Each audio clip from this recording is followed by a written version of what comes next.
Anda kembali di Warta Istana. Pemirsa, pencanangan pembangunan perkeretaapian akses Bandar Udara Adi Sumarmo ke Stasiun Balapan Solo, Jawa Tengah diharapkan akan segera terrealisasikan pada pertengahan tahun 2018 setelah dilakukannya peletakan batu pertama oleh Presiden Joko Widodo.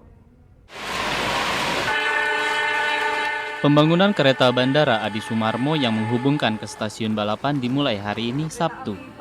Didampingi Menteri Perhubungan Budi Karya Sumadi dan Menteri BUMN Rini Sumarno, peletakan batu pertama atau groundbreaking dilakukan oleh Presiden Joko Widodo. Kehadiran kereta bandara ini adalah salah satu upaya pemerintah untuk mewujudkan integrasi antar moda angkutan publik dan memenuhi kebutuhan mobilisasi masyarakat, serta menciptakan sarana transportasi yang selamat, aman, nyaman, dan tepat waktu. Jalur kereta sepanjang 13,5 km ini ditargetkan rampung pada pertengahan tahun 2018. Jalan seperti ini secara prosedur pasti sudah dilakukan oleh Kementerian Perhubungan. Target 2018 berarti hanya waktu nggak ada 2 tahun harus rampung. Ya, kalau nggak cepat langsung dimulai ya nggak rampung. Terminalnya juga langsung segera dimulai.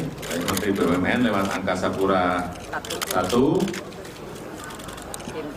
runway juga, nanti ini juga sekaligus keretanya, Inka juga akan mulai langsung dikerjakan di pabrik di Madiun.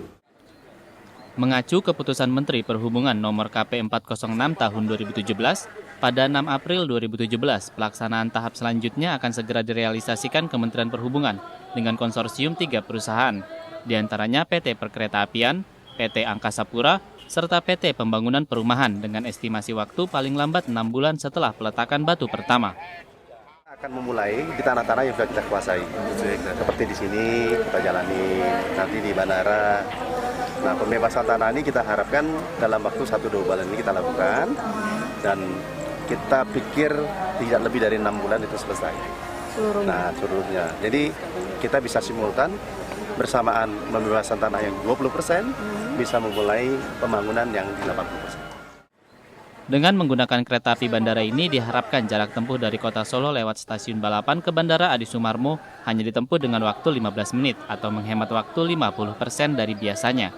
Selain itu, dari Yogyakarta juga akan bisa merasakan manfaat kereta bandara ini dengan waktu tempuh 1 jam 11 menit. Dari Boyolali, Jawa Tengah, Denny Capriani, Kantor Berita Antara, mewartakan. Presiden Joko Widodo menginstruksikan adanya percepatan pembagian lahan produktif dengan memetakan pada tata cara implementasi pelaksanaan, baik dari pembagian di redistribusi aset maupun reforma agraria. Dia meminta kebijakan pemerataan ekonomi ini melihat target awal, yaitu membagikannya kepada 40% masyarakat yang berada di ekonomi terbawah. Hingga Desember 2016, pemerintah telah membagikan sekitar 9% lahan hutan adat dari total 12,7 juta hektare lahan hutan adat yang disiapkan pemerintah. Artinya hingga saat ini masih ada 9 juta hektare tanah yang akan ditata kepemilikannya lewat reforma agraria. Dalam rapat terbatas lanjutan pembahasan kebijakan pemerataan ekonomi di Kantor Presiden Jakarta Selasa siang, Presiden menegaskan langkah selanjutnya yang harus dilakukan pemerintah adalah memetakan pada tata cara implementasi pelaksanaan, baik dari pembagian di redistribusi aset maupun reforma agraria. Dalam kebijakan ini, pemerintah menargetkan agar 40% masyarakat yang berada di ekonomi yang terbawah dapat merasakan manfaat dari peningkatan produktivitas lahan. Yang berkaitan dengan redistribusi aset juga jelas siapa yang diberi di mana, dan akan dipakai apa. Ini cepat-cepatan tetapi terkonsep, terencana, dan pelaksanaannya segera. Saya tidak mau ini dilihat sebagai program bagi-bagi lahan atau bagi bekatan, tidak. Ini adalah program yang terintegrasi untuk peningkatan produktivitas, untuk peningkatan kesejahteraan ekonomi masyarakat yang di bawah. Presiden menambahkan untuk mempercepat target kebijakan pemerataan ekonomi, kerja terintegrasi tetap menjadi acuan. di mana pemerintah pusat dan daerah dapat berkoordinasi untuk dapat segera mengeluarkan peraturan terkait lahan yang merupakan hak masyarakat adat. Untuk itu, Kepala Negara juga meminta agar pemerintah daerah dapat segera mengeluarkan surat keputusan bupati yang mengatur tentang masyarakat adat di masing-masing wilayah. Dari Jakarta, Garnis Geani, Kantor Berita Antara, mewartakan.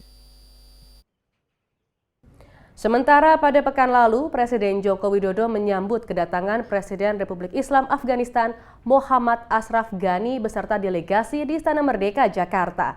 Pertemuan ini menjadi sejarah karena menjadi kunjungan pertama kalinya seorang Presiden Afghanistan ke Indonesia.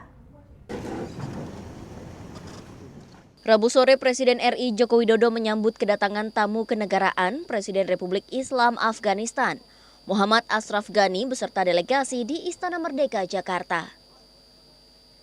Dalam agenda kunjungan kenegaraan selama 2 hari ke depan, kedua negara sepakat meningkatkan hubungan dalam penandatanganan 5 poin kerjasama.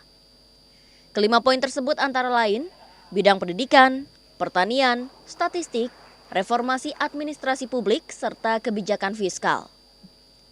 Selain membahas poin-poin kerjasama tersebut, isu perdamaian di Afghanistan juga menjadi sorotan penting. Indonesia menyambut baik upaya yang dilakukan pemerintah Afghanistan dalam menciptakan stabilitas dan perdamaian.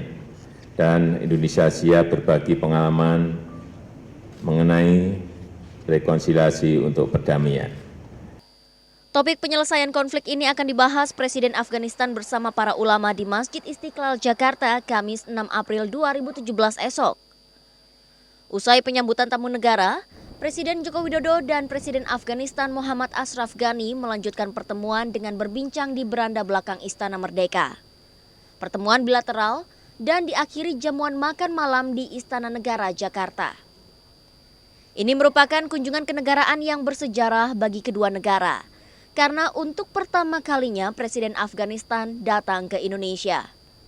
Indonesia juga dipilih menjadi negara pertama yang dikunjungi Presiden Ghani dalam lawatannya ke Asia Tenggara. Dari Jakarta, Garnis Geani, Ardi Irawan, Kantor Berita Antara, mewartakan. Pemirsa, Wakil Presiden Amerika Serikat Michael Pence dijadwalkan akan mengunjungi Indonesia pada 20 hingga 21 April mendatang. Kunjungan pertama Pence ke Indonesia ini dalam rangka mempererat kemitraan strategis kedua negara, sekaligus menegaskan pentingnya peran Indonesia di kawasan. Wakil Presiden Amerika Serikat Michael Richard Pence direncanakan akan berkunjung ke Indonesia pada 20 hingga 21 April mendatang yang dilakukan untuk pembicaraan kemitraan strategis antara Indonesia dan Amerika Serikat. Selain menegaskan kembali pentingnya peran Indonesia di kawasan, mengingat Indonesia dan Amerika adalah negara demokrasi yang besar, di mana seperti diungkapkan Direktur Amerika Pertama, Kementerian Luar Negeri Adam Mulawarman Tugio di Jakarta pada 7 April, juga menegaskan kembali pentingnya peran Indonesia di kawasan ASEAN. Selain menggarisbawahi pentingnya kemitraan strategis Indonesia dan Amerika dan keinginan untuk memperdalam hubungan bilateral, namun juga memberikan penegasan kembali pentingnya peran Indonesia di kawasan. Di Indonesia, Pence dijadwalkan akan melakukan kunjungan kehormatan kepada Presiden Joko Widodo dan Wakil Presiden Yusuf Kala sebelum bertemu dengan Sekjen ASEAN Lee Long Min, yang menggarisbawahi pentingnya ASEAN dalam konteks Amerika Serikat dalam menjalin kerjasama dengan negara-negara di kawasan Asia Tenggara. Pence juga dijadwalkan akan melakukan pertemuan bisnis dengan pengusaha Indonesia dan Amerika Serikat yang beroperasi di Indonesia. Dan setelah kunjungannya di Indonesia, Pence akan melawat negara-negara di kawasan Asia Pasifik lainnya, yaitu Korea Selatan, Jepang, dan Australia. Dari Jakarta, Greta Simanjuntak, Suburatma Miharja, Kantor Berita Antara, mewartakan. Warta Istana masih akan kembali dengan harapan Presiden Joko Widodo agar Museum Keris di Solo dapat dinikmati oleh masyarakat luas. Tetaplah bersama kami.